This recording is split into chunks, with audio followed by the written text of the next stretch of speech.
Hokie dokie. In this problem, they say use the table to determine if Q is modeled well by this equation. This equation is representing the rate of change of Q. So rate of change of Q, otherwise known as Q prime.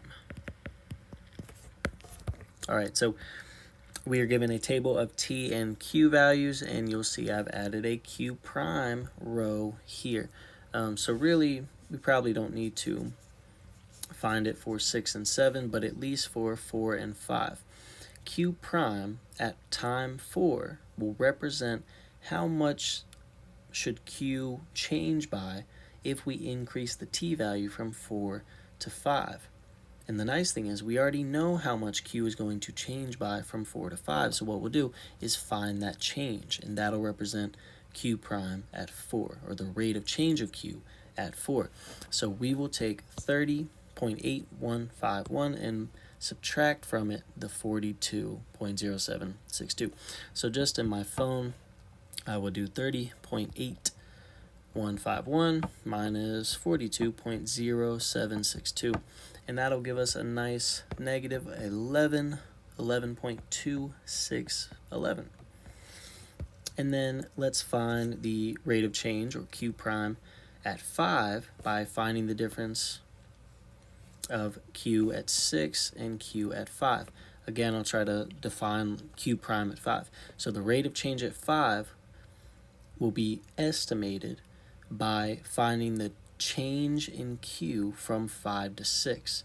So like Q prime at 5 represents how much should Q change by if we increase T from 5 to 6. All right, so we're doing 23.6346 minus 30.8151. That'll give us negative 7.1791. So what we'll do first is use this Q prime value and plug it in to the equation in the left side for Q prime, and we'll plug in all the other values accordingly and calculate K, or be able to solve for K. So we're plugging in negative 11.2611 onto the left side here, and then we'll have negative K, Q of T.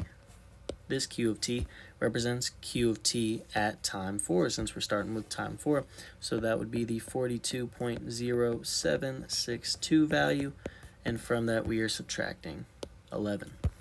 So with this equation, our goal will be to solve for K. So I'll do the subtraction first in the parentheses. 42.0762 minus 11 will give us 31.0762. We still have negative K. We still have negative 11.2611.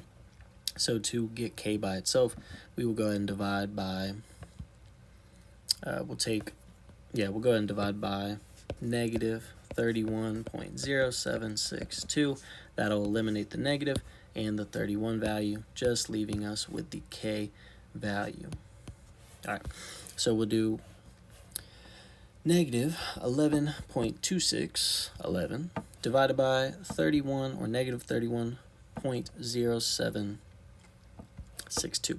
And that will give us a K value of approximately 0.3624.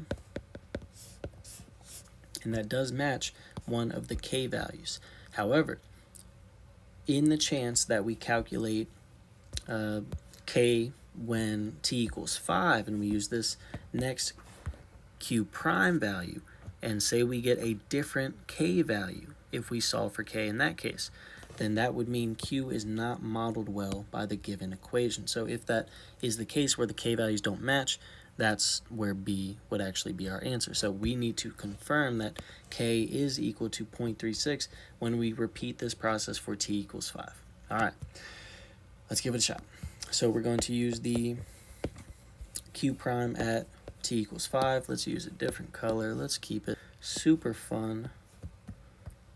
Negative 7.1791 is equal to negative K times, again, we're using the Q of T value, but at T equals 5, so 30.8151 8.851 minus 11. Again, if we subtract 11, this will become 19.8151.